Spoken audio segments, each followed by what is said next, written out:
ফিরে এলাম বিরতির পর। এবারে যেদিকে আমরা চোখ রাখবো, বৃষ্টি মুখর দিনে কাঁদছেন সোনা প্রেমীরা। আবারও বাড়লো হলুদ ধাতুর দাম।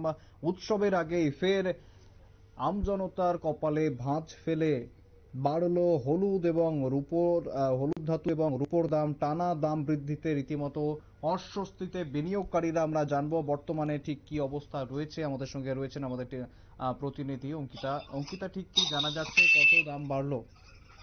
একদমই দেখো, উৎসব মরশুম শুরু হয়ে গেছে। সামনেই রয়েছে মহালয়া, অর্থাৎ দেবী পক্ষের সূচনা হয়ে যাবে।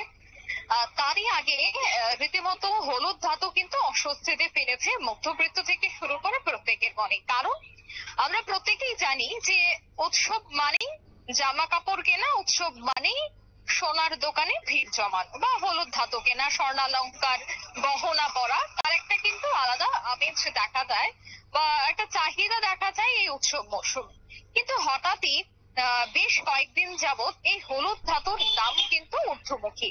আমরা গতকালও আমাদের দর্শকদের সামনে তুলে ধরেছিলাম যে গতকালও 240 টাকার মতো রাজ্যে বেড়েছে হলুদ ধাতুর দাম। ঠিক তেমনি দেশীয় বাজারেও কিন্তু হলুদ ধাতুর দাম বেড়েছে। এবং দেশীয় বাজারে যদি দাম বাড়ে, তার স্বাভাবিকভাবে প্রভাব যে রাজ্যে পড়বে তার বলার অপেক্ষা রাখছে না। ইতিমধ্যেই আমরা যে আপডেট পাচ্ছি, সেই আপডেট অনুযায়ী রাজ্যেও কিন্তু এই সপ্তাহে এখনো পর্যন্ত প্রায় 250 থেকে 300 টাকা বেড়েছে সোনার দাম। তাই সেক্ষেত্রে সামান্য হলেও অস্বস্তিতে থাকবে সাধারণ জনগণ, বা যারাই এই সময়টাতে সোনা কিনতে পছন্দ করেন তাদের কপালে কিন্তু এই মুহূর্তে একটা চিন্তার ভাঁজ।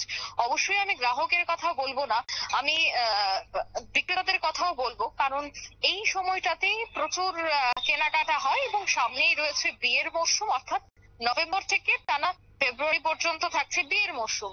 তাই সেক্ষেত্রে অনেক ভিড় পরিলক্ষিত হয় ঠিক এই সময়টাতে।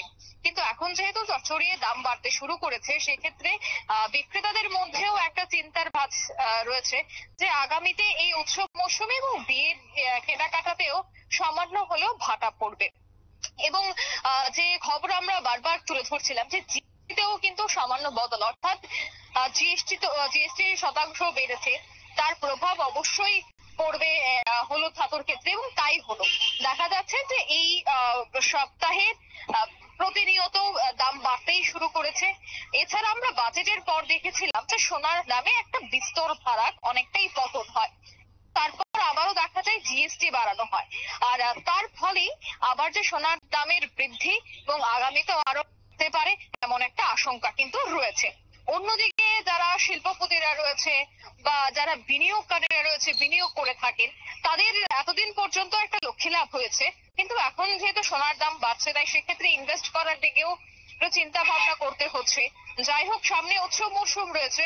যদিও রাজ্যের কথা যদি বলি, আজ থেকে ঠিক 6 মাস আগেও রাজ্যে হলুদ ধাতুর দাম যদি কিনতে যায়, তখন ছিল প্রায় 80 থেকে 85 হাজার টাকা। সেক্ষেত্রে এখন কিন্তু 80-র ঘরে গিয়ে পৌঁছায়নি, এখনো 70-এর ঘরেই রয়েছে। এখনো কিছুটা সময় রয়েছে, কিনতে পারেন।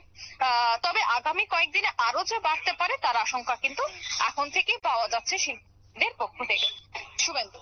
একেবারে ধন্যবাদ অঙ্কিতা। আমাদের প্রতিনিধি অঙ্কিতা জানাচ্ছিল বর্তমানে একটু হলেও বেড়েছে সেই সোনার দাম। হলুদ ধাতুর দাম কিন্তু রীতিমতো একটু হলেও বেড়েছে। তবে এর ফলে স্বাভাবিকভাবেই চিন্তায় রয়েছেন যারা বিনিয়োগকারী, যারা লগ্নিকারীরা রয়েছেন, তারা কিন্তু রীতিমতো চিন্তায় রয়েছেন। এবং এখন আপনি বিনিয়োগ করবেন কিনা সে কথা কিন্তু আপনাকেই মার্কেট রিসার্চ করে তারপরেই নামতে হবে সেই বিনিয়োগের দিকে। তবে আমাদের চোখ থাকবে সেদিকে, কোথায় যাচ্ছে সোনার দাম। তবে সময় হচ্ছে একটা ছোট্ট বিরতির। ফিরে আসছি একটি বিরতির পর, সঙ্গে থাকুন।